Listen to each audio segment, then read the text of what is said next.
Well, Chicago is collapsing under the weight of nonstop violence. Sources in Chicago have been telling Redacted over the past few months that Chicago PD have been told to stand down many times. Not as like a blanket policy, but in a number of different situations. Yes, told by the mayor's office to stand down when responding to violent crime. As we reported last year here on the show, Chicago PD were told to stand down when Venezuelan gangs had taken over a hotel complex. No, you don't need to respond. That's coming right from Chicago PD. Stand down. Okay. So it's not surprising then that this past week alone, the city saw a grim series of homicides, at least 13 murders, a deadly spike over the Labor Day weekend. We're talking about multiple shootings, a man found dead in Lake Michigan, entire neighborhoods living in fear. Here's just one example. I mean, this is just one I pulled out of a hat. I could have pulled any examples out. Late yesterday morning, around 11 a.m., a 48-year-old man was standing outside the 2600 block of St. Collins Street, or South Collins Street in the Little Village area. Was approached by just a random unknown person, just shot multiple times. Didn't even know him. Died at the hospital. According to the Chicago Police Department, 58 people were shot over the holiday weekend, and I have it on good authority that these numbers are way higher than we're being told about. Watch. It's just gone from bad to worse to disaster. No one really feels safe. It's impossible to feel safe in a city like this, especially with the leadership we have. These kids are carrying guns like around the ages of 8 years old, and they're killing other 8-year-old kids with guns. It's insane. Can you imagine? Now President Trump is threatening to send in federal troops to do to Chicago what he did in Washington, D.C., where crime has plummeted there. Combined violent crime has dropped 49% in statistics that we have from about 6 days ago. 6 days ago, so it probably has gotten better in these 6 days since we have those data in the past few days, in the past few weeks. So it's only been a few weeks since President Trump did this, you know. And I love liberal newspapers are like, Trump hasn't reduced crime 100% in D.C. Oh, 100% in a few weeks in one of the most violent cities in the United States. Okay. But 49%, nearly 50% is a pretty damn good drop, well, I would say. 49% better than they were able to do themselves. Yeah, exactly. So combined violent crime, 49%. Even D.C.'s liberal mayor admits that crime has dropped, hasn't been eliminated.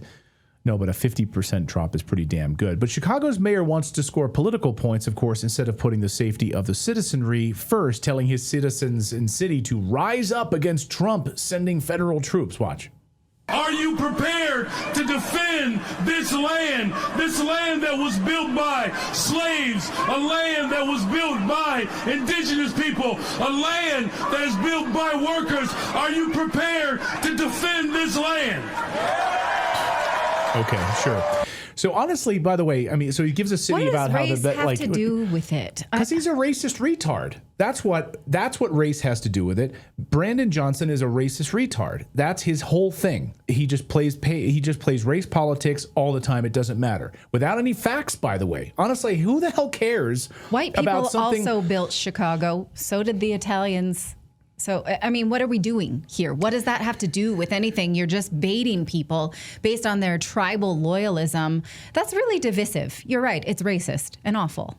As Jeffrey Mead points out, it's all about fake virtue signaling. Who the hell cares about something from 150 years ago? Idea that it was built on the backs of slavery? Really? Listen to Jeffrey Mead actually break it down. This land that was built by slaves, a land that was built by indigenous people. You know, he has to get the inaccurate virtue signaling out to his base because it's about virtue signaling and opposing Donald Trump. That is what the modern Democratic Party is about. Now, he said slaves built Chicago. Incorrect. Illinois joined the Union as a free state. Slavery was not permitted in Chicago when it came into existence. The vast majority of Chicago's early construction and expansion was done by immigrant labor, and the immigrants were primarily white. Irish, German, Polish, Scandinavian. But again, the truth doesn't matter when we need to virtue signal and oppose Donald Trump. Exactly. By the way, 90% of all murders happening in Chicago are to blacks and Hispanics. 90%. So who were the people that showed up to that Brandon Johnson speech, by the way? bunch of liberal white people, according to The Blaze. Who are safe in surprising. their neighborhoods where 16 Candles was filmed. Yeah, exactly. Right. It's like what's his name? The director. It's a John Hughes film. Yeah, it's like a John Everything Hughes film. was in the Chicago It's suburbs. it's like in Northfield, exactly. Right, where New Trier everything High was School. safe. Sure. Christian Maxwell, mother of four, 2026 Republican candidate for Illinois, 1st Congressional District, says the only people who are opposed to these federal troops coming to save the city are yuppie white women who live in Lincoln Park, Northfield, Glencoe, who are safely tucked away in their liberal enclaves. Watch. It's the yuppie white women in Chicago who want to scream about Trump being fascist, yet they keep themselves carefully, safely tucked away in Lincoln Park. Come to Woodlawn. And not the cute part. No, go past 63rd. Come to Auburn Gresham. Chatham. Inglewood. Get on your scooter there. And do it about 7 o'clock. Okay. If you're not going to do that, mind your business. Well, they will with their weighted scooter. vests and walk around, and then they'll walk right back. So the yuppie white women, just like this woman wearing $500 Apple AirPods Max in her high-rise condo overlooking the river, telling people how great it is that she doesn't see pickpocketing happen. Watch. And you know what doesn't happen in Chicago? People aren't getting pickpocketed left and right. Like, tourists aren't being assaulted. Tourists aren't being stabbed and shot. It's the fountain. They just missed it. I love when they go under it and all the people scream. I love when they scream. Like, look how cute. Expensive boat rides right down the middle of Chicago from my high-rise apartment. I love that you couldn't With take off your $500 Apple AirPods Max to do this little video. So why bother pickpocketing people when you can just shoot them in the head and take their wallet? I don't see pickpocketing happen here in Chicago. Chris Batty is a retired lieutenant from the NYPD. He is a big-time former detective who took down one of the biggest has on record one of the biggest gang takedowns in New York City history, and he joins us now. Chris, great to have you here on the show. Welcome. How are you? Thanks for having me. My pleasure. I'm just to help us make sense of all of this. The mayor makes it sound like he's got it totally under control, like this is tyrannical. But, when you were at the NYPD and crime was out of control, how helpful would it have been to have some sort of federal response to the violent crime in that city? You can't make sense of it because common sense isn't common, and they have no common sense. You have that many shootings, and you're getting help from somewhere else, and you want no part of it. Why? So in New York City, as you could see, look, Trump said the same thing. If you guys don't get a handle on it, we're going to send the National Guard in. What did the mayor do? He sent out more cops to patrol. And if you look at the difference between New York City this weekend, who has, I think, about 6 million more people in their city, they had 6 shootings as opposed to 58 in Chicago. Why? Because New York City residents like law enforcement.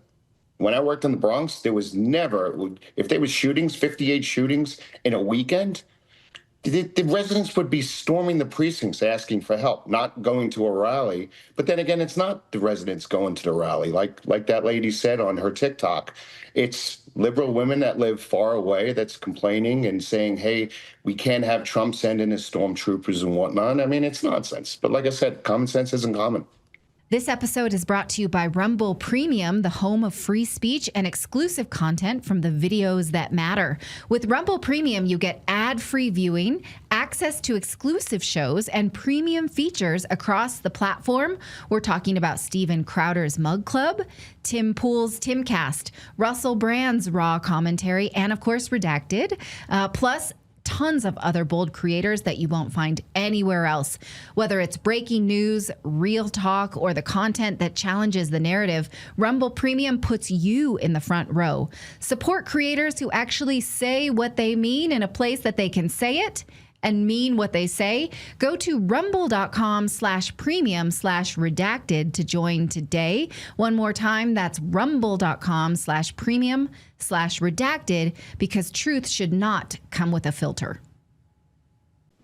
But let's talk about who is victimized here, because it is not the people who show up to these rallies. So think of the tone-deaf nature of protesting, that this is fine for other people. So what do we make of those voices that are so privileged and powerful? It's like the saying, no atheist in a foxhole. If that person that's at that rally is walking down a bad neighborhood in Chicago, I bet she's going to want to see the National Guard there at 2 o'clock in the morning. The problem is most of the crime that's happening in not just Chicago, New York City, or the violent crime across major cities in the country, it's all young adults doing it. The stats in Chicago show that the crimes are done mostly by blacks and young blacks. 90% of the homicide victims are black. Is that racist it just to doesn't say? make sense. I saw someone in our chat room saying, I'm unsubscribing from your channel because of your racist tone, to call out the fact that these are the statistics. So it's racist, I guess, to admit the truth, right? I mean, this isn't a problem in 2025, right? Under Trump, the same thing happened under Biden, under Obama. If a black person commits a crime in a newspaper, it states that they don't give a description of the offender. If a white person kills somebody, you're going to get male, white, 28 years old in part of the description. It's just how society is. This woke society is like, you can't just be truthful. It's not but racist. The inverse it's realism. is true. The studies show that the inverse is true about the victim. If the victim is white, it will get reported in the news. If the victim is black, it will not. And the racism there is we expect black people to be killed by black people, so it is not news. And so the racism is built into our biases here. It is not racist it's racist to say it's fine. It should not be fine for one population to be the victim of crime. No, it isn't fine, but it's not racist. I mean, if a black person kills a black person, the black person killed the black person. If a black person kills a white person, if a white person kills an Asian, it doesn't matter. Crime is crime. There is no race around it. By saying that, 58 people were shot and the perpetrators were shot that did the shooting were black, that's just truth. It's not racism. If 58 white people shot 58 black people, it would be reported. It's just truthful. Realism is... What about What about the reporting that we've had here on the show? And we've heard from sources in Chicago over the past year, sources on the ground who were very close to the Chicago PD, that they've been told repeatedly to stand down as Venezuelans have taken over hotels, other violent crime areas. The Chicago PD feels like in many ways they're being hamstrung by their politicians in that city. Does that surprise you? It doesn't surprise me because it's not just to Chicago. That happens across all Democratic cities. It's happened in New York City as well. Under David Dinkins years ago, before Giuliani came into office, a police officer on the corner wasn't allowed to make a drug arrest, and they were told to stand down. So if you've seen a hand-to-hand transaction in front of you, that officer wasn't allowed to go and arrest the person dealing drugs. And then that changed under Giuliani. And obviously New York City was the leader in law enforcement across major cities, and then they just went totally proactive. But other cities have the same thing. And I'll tell you what, I feel terrible for the Chicago cops because there's no cop that wants to watch crimes going on.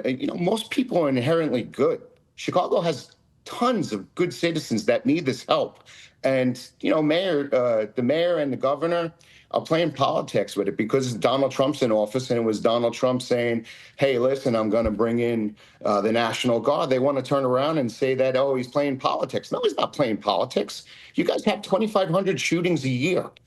And you talk about numbers like 50% isn't a lot. It's not 100%. But what if the number was 10% and the National Guard went in there and stopped 10% of the violent crimes? And instead of taking 90 guns off the street, the National Guard in D.C. took off 10 guns. There's still 10 less guns that could be used to hurt somebody. And the Democrats and this agenda that they have, the guy could cure cancer and it's going to be an issue. Well, look how he did it. I mean, it's nothing new. This has been going on for 16 years. It's just you're playing with the lives of citizens, and I don't know, getting 8 people, 13 people. I've seen reports 8 to 13 people killed over the weekend. I mean, wouldn't you want that number reduced even by 1? Even by 1. It's just a random innocent 48-year-old man just standing there on the street corner gets just gunned down, shot multiple times. 17-year-old girl. A 17-year-old girl was sitting in her house. There was a shooting outside her house. The bullet came through the window, shot her in the arm. Thankfully, it was just the arm. I mean, what was that girl doing? She was watching TV. Yeah. It's awful. Awful. Now, what do you make of a judge in California has blocked the Trump administration's use of troops in California, but said that they could stay, and it only applies to California, so it doesn't mean he couldn't do it again. I don't think that, I mean, he only sent in troops to guard federal buildings. So do you think that this is a speed bump for the Trump administration, or do you think they're really going to have to contend with continued rulings from judges? I mean, that's their playbook, right? He can't even get people. He can't even get people appointed to his cabinet. Still, how long? I mean, listen, it's California. Does anything in California make sense? No. But honestly, he's gonna look. I mean, they're suing him over everything, and it's just going to continue to happen until he's gone. It's a shame because they hamstrung him, and I don't know. It's just a little disheartening to see constantly these, and it's both sides. It's not just the Democrats. You play politics, and there is no politics when it comes to violence. And you just seen with the shooting that just happened recently. As soon as it happens, both sides are going to come out and play politics, and it's violence, and it shouldn't be that way. We should be looking to protect these kids that are getting killed in Chicago and all over the United States. And if that means sending in 800 National Guard troops, well, I don't see how that's a violation of anybody's civil rights or I mean, I'm not a U.S. Constitution lawyer, but I don't know. If you called me, if there was burglars and homicides going on my block and the state police wanted to put 50 cops on the corners, I'd kind of be happy about that when I come home from work. Yeah, I'll get you out of here on this, Chris. When you saw Brandon Johnson there giving that speech, and the crowd was almost overwhelmingly like white liberals who clearly don't live in that area applauding this. Was that surprising to you? No, I've witnessed it for years in New York City. It's no different. It's nonsense. Listen to me. I don't want to disparage him. I don't know him, but come on, it's a clown show. That's all it is. Yeah. He's rallying the troops, and like I said earlier, not one of those people are going to be walking through that neighborhood that they're having all that violence at coming home from working wherever you work at 11 o'clock, and then you're walking down the street and you see a couple of kids hanging out on the corner. They don't have that experience because they're going home back to their houses where their parents who make $300,000 a year are paying for their school and paying for their livelihood. They don't have the fear that so many people in the United States have when they're walking through high crime areas, and they're just trying to go to work or come home from work or go get a meal with their kids or something like that. And in the case of the 17-year-old, which I wish I knew her name, sitting in front of your TV watching a show, and then you're hearing, and I'm sure that's a common experience for these people. Oh yeah. But no, yeah. I'm not. But you know who never had that experience? Those clowns that were at that rally screaming about Trump being a Nazi and all that nonsense. So no, they wouldn't be there if they had. So race baiting is the only way to defend what is otherwise a hellhole of a situation. So, and in fact, we have highlighted, there was a documentary that came out recently called Their Lives Mattered about victims of inner city crime, kids, 5-year-olds in Chicago. Nobody tells their story because then it forces us to admit what the violence is there and who are the perpetrators. I'm sure people had a problem with that documentary too, saying that's racist. That's another. I never understand. It was produced by a black man, Xavier DeRusso. But yes, they call him a self-hating black man. Yeah, everything's racist. Everything's racist. Because all lives don't matter. If you say that, that's racist. Right. Yeah. Yeah. Chris Berry has been our guest, retired lieutenant from the NYPD, responsible for one of the largest gang takedowns in New York City history. Chris, great to see you. Thank you for your perspective on this. Great to have you here. Oh, my pleasure. Thanks for having me.